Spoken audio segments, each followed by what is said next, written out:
Ladies and gentlemen, we are indeed privileged to have with us today our guest of honor, Mrs. Josephine Teo, who's Minister for Communications and Information and Second Minister for Home Affairs. And she's going to be joining us for the fireside chat. Mrs. Teo, without further ado, I invite you on stage.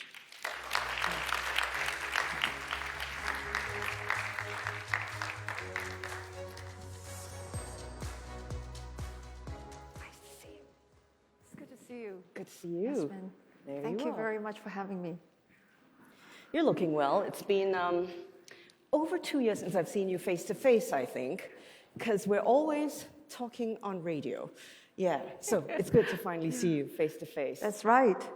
All right, let's start with, I guess, the story of Singapore women in the workplace. So the last census was good news for Singapore women. Slim educational gender gap, a jump in university degrees, equal access to upskilling. But when it comes to women on boards of directors of Singapore companies, women CEOs as well, except here at MediaCorp, because we've got Look King, there seems to be better that we can do.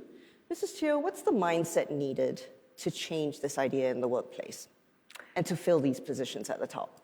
Well, it's really wonderful that you raised this question. And I've been asked this very often, particularly in my previous role as Manpower Minister. And quite often people express a desire to see equality at the workplace. Equality at the workplace, I think there are two parts to it. One is equality of opportunity, and the other is in terms of outcomes.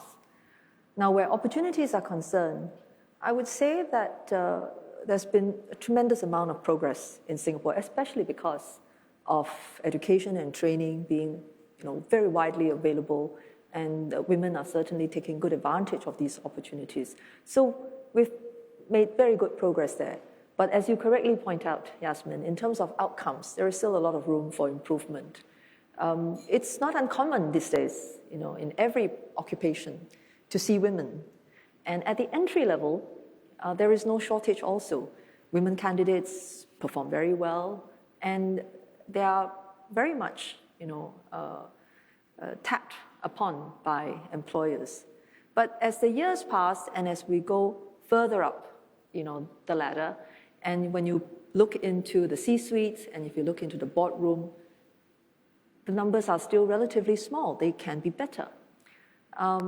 But one of the things that encourages me is if you talk to employers, they have a very, very strong realization that they really shouldn't be depriving themselves of the talented women already in their workforce or out there. And if we continue to grow the economy well, if opportunities continue to expand, then that is good for everyone, and I think especially for women. So if you ask me, I'm quietly hopeful that in my lifetime, we will be able to see, even at the highest echelons, much more equal representation of men and women. So I'm very hopeful about that. All right. What about women leading this country? Because this is your expertise right now. I mean, you're one of the leaders that we look forward to listening to every now and then. I mean, you tell us the things that are important for the nation. If people want to join politics, how difficult is it to get a woman to come and join politics? And perhaps even in your lifetime, will you see a female prime minister? That question has to be asked to the audience, correct? You would agree? But I would say that the challenges of public life for women are not unknown. You are, apart from a very demanding work schedule, you're constantly under scrutiny, and it's not always easy to settle these things within families. But I would say that in the current context, politics is equally challenging for male personalities. For example, and a simple comment that is made, can be misconstrued, and you can attract a lot of unwanted attention online. And whether it is women or it is men, all have to deal with it. That's the reality. But I would say that the situation in Singapore, thankfully, is still a lot better than elsewhere in the world. And I think to a very large extent, it is because of the kind of public that we have. A public that is very discerning. And I say this, with all seriousness. And part of the ability of the public to discern is also because we have trusted media in Singapore that puts out stuff that is credible, that is well curated, and helps people to understand the world for what it is. And if we can keep this up, then I would say that, we should always maintain a very hopeful, outlook to the future. Thank you for mentioning the media. I would just like your point of view on how the media can possibly drive change in equality for women. The media's role is huge. So much of how we understand the world is shaped by the media. For example, what is considered newsworthy and is reported? What issues get analyzed deeply and are produced into features? And whose point of view is expressed, is carried? These things are very much shaped by the media. So if the media does not care much about women, then neither will society. And what are the things that media can do in support of women's development? I think there are broadly three. One, I would say, in terms of profiling positive role models, people, who inspire others. That's one. Secondly, I think in terms of how women are portrayed in media, that's also very important. And thirdly, I would say rallying support for women's development through events like this. This is your way of expressing to the public that this is important for our society and deserves attention. And because you are choosing to focus on it, then the rest of society will also pay attention. I like your point about role modeling, because I believe it's important. You seem to think so too. Here locally, do you feel we have enough role models in Singapore to inspire this generation and also the next one? Actually, if you look hard enough, there are so many amazing women. And they're not necessarily women, with a very big job title or, always being asked, to face the public. There are a lot of amazing women quietly working behind the scenes, effecting change on the ground.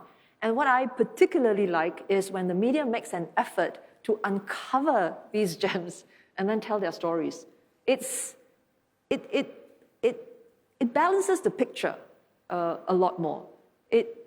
You don't have to have someone put you on a pedestal, in order to be a role model. There are inspiring women all around us, and they are contributing, they're making a difference in very different ways. And we have to have it in us to be able to appreciate the whole range in which people contribute, women in particular.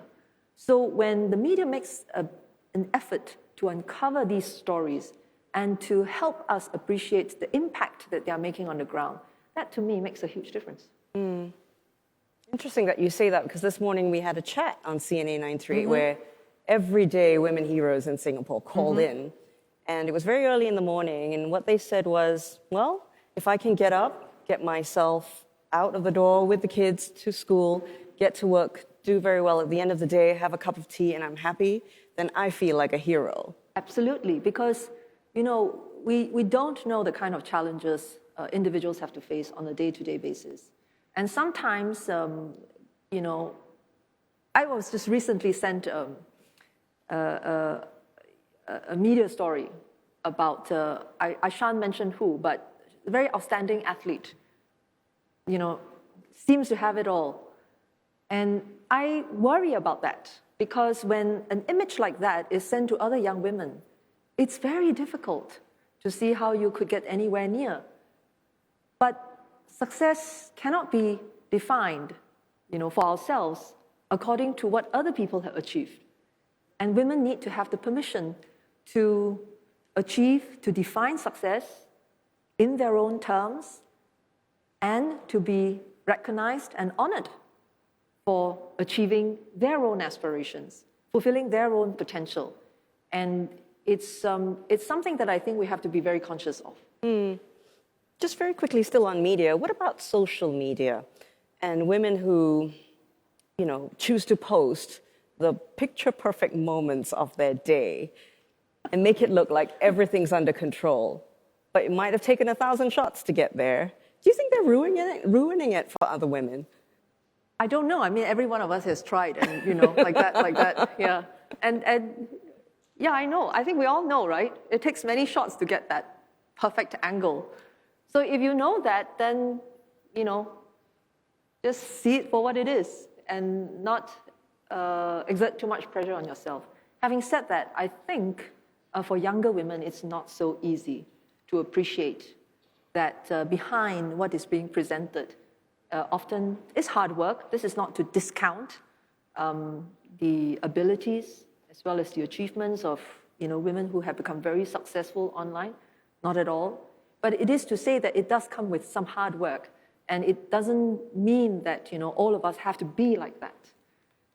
So I think as slightly older women, we can do our part to highlight to younger women that this is not necessarily the kind of standard that you need to aspire to, because it can feel very daunting, and it has the possibility of making you feel small every single day.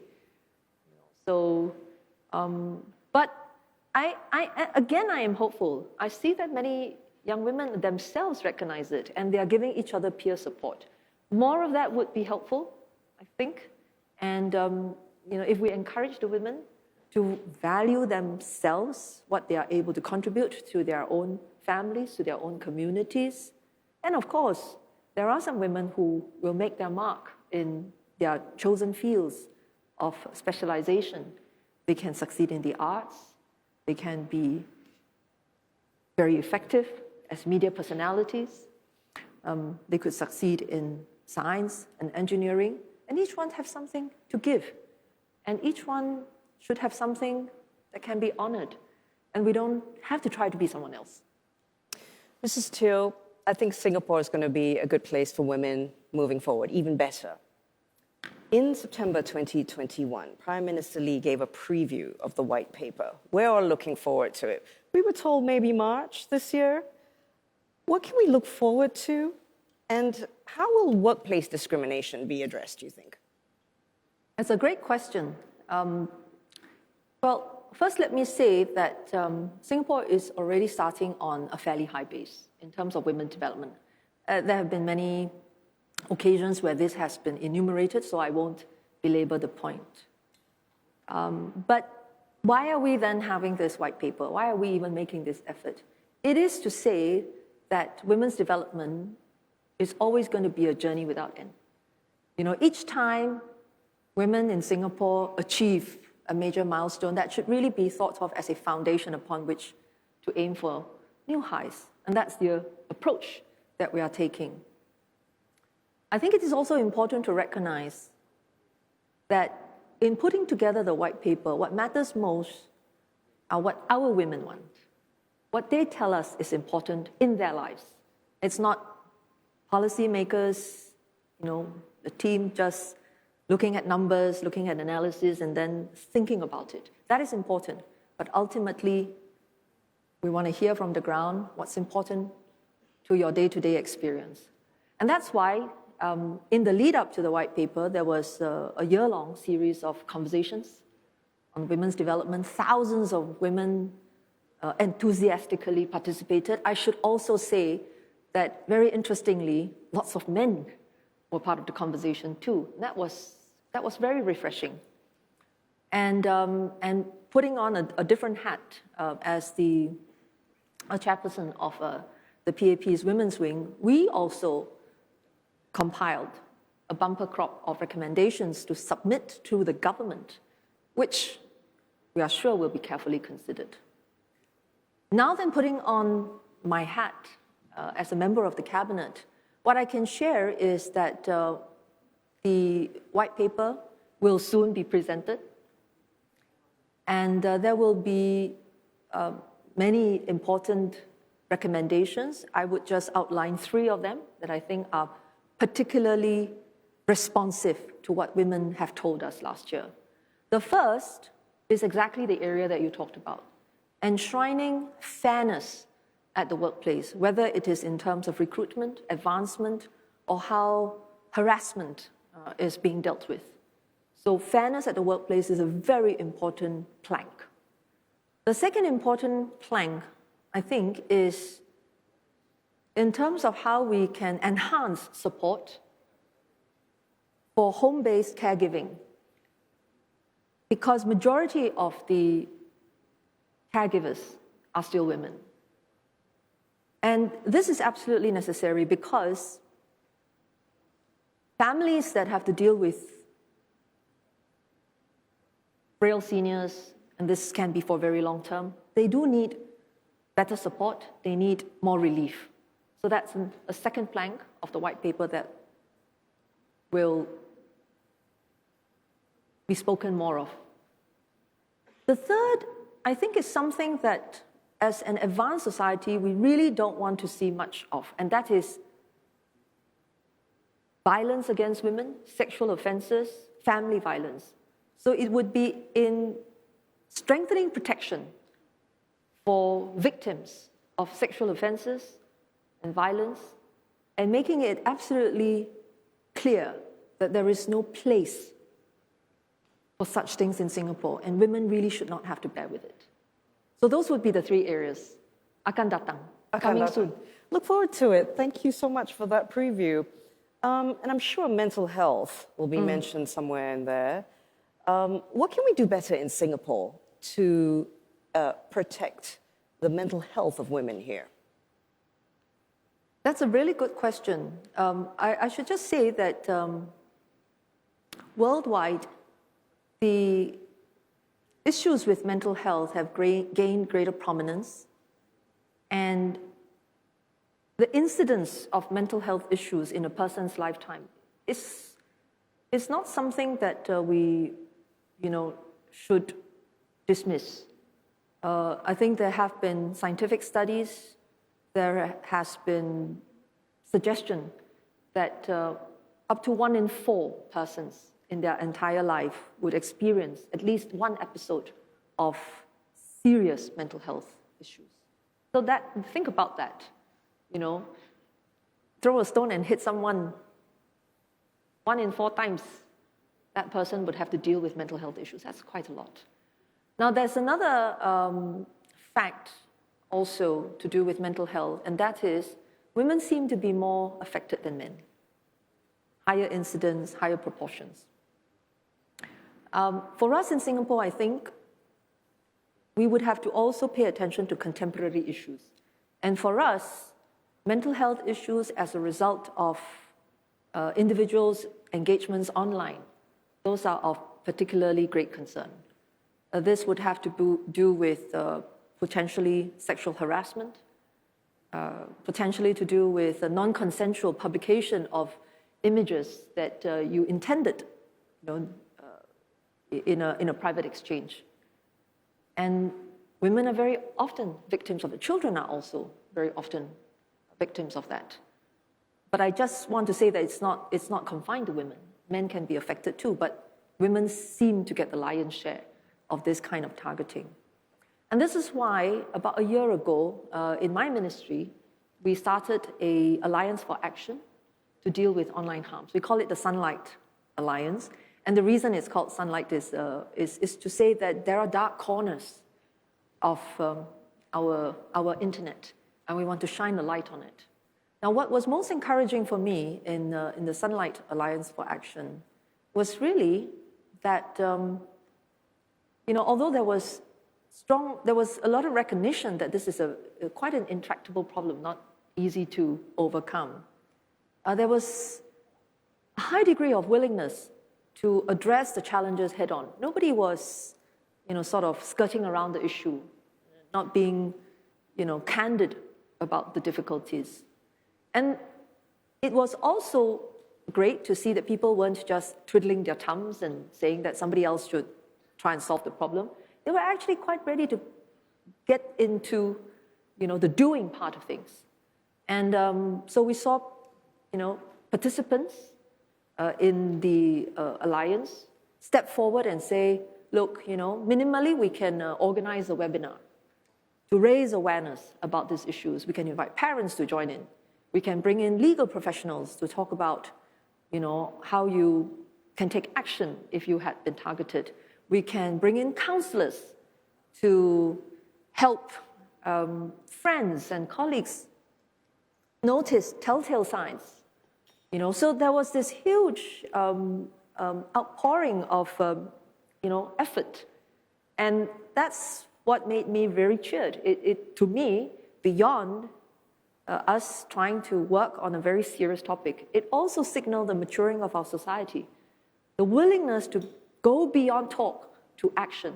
So that was a huge a plus, from my perspective. Okay, lovely initiative. I like what you said about how encouraged you were that many men participated in the conversations leading up to the white paper.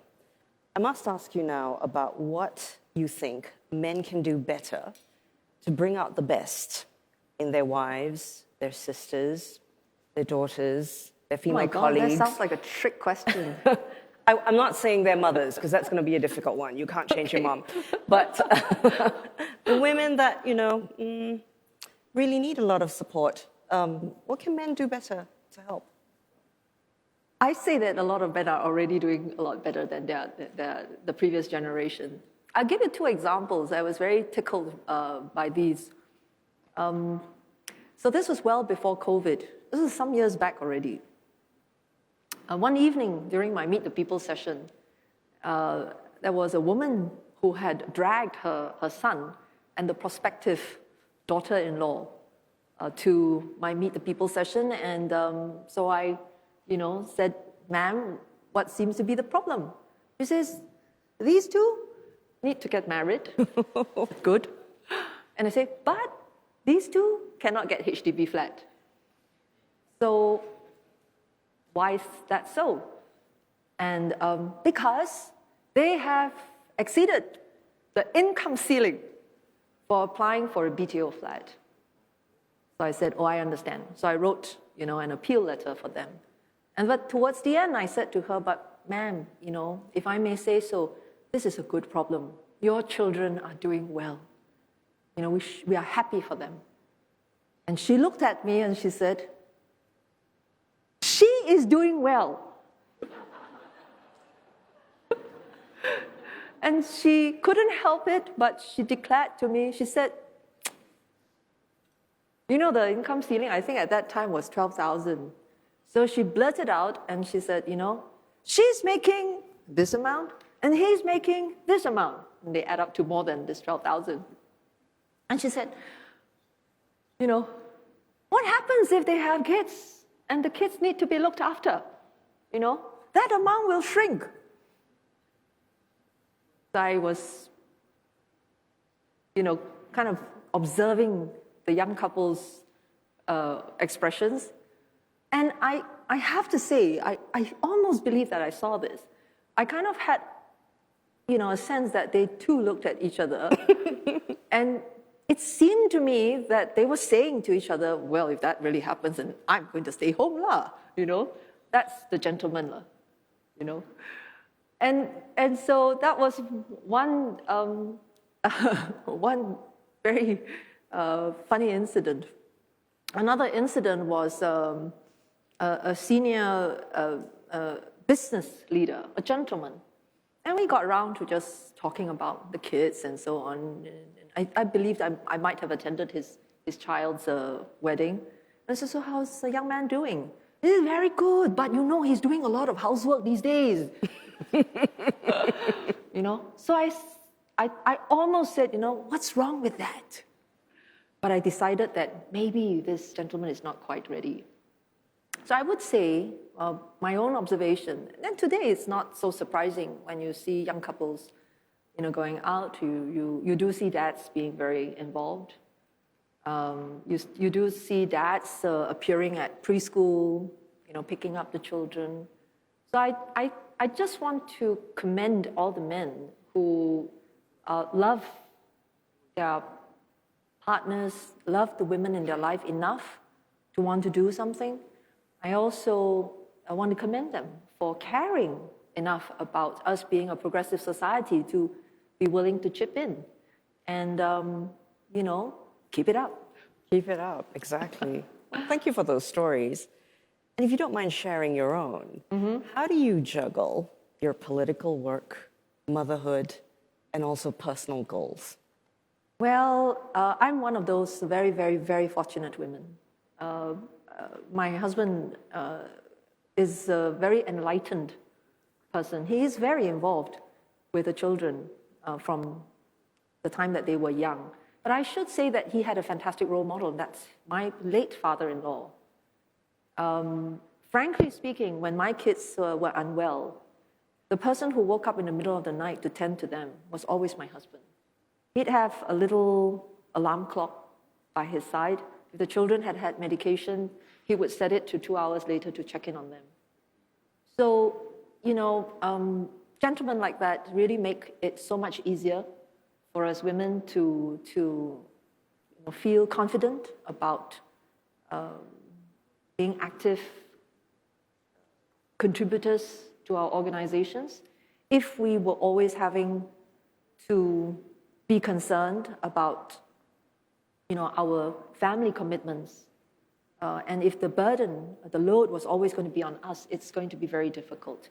I should also just make a special shout out to my brothers, because they have been wonderful. I mean, it's not unexpected, you know, when we get to a certain age, our parents have all kinds of ailments. And my brothers have been wonderful in chipping in, you know, to help with their care.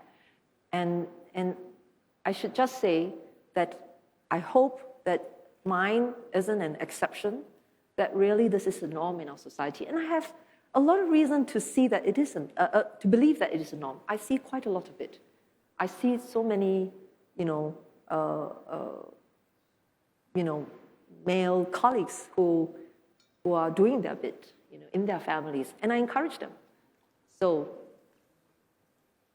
Nice, we got to hear about your brothers as well. Very interesting. Good chaps, you know, of course when we were little, you know, we fought a lot. All taken? All taken. Yes. All right. So, just some closing words, Mrs. Teo, perhaps, about how women can adjust our mindset to accept equality as the norm. This is a tough one. Years ago again, I remember attending this grooming class. You know, when you first join the workforce, your employers are deathly worried that when you meet clients and so on, you don't know how to conduct yourself, so they put us through grooming and deportment.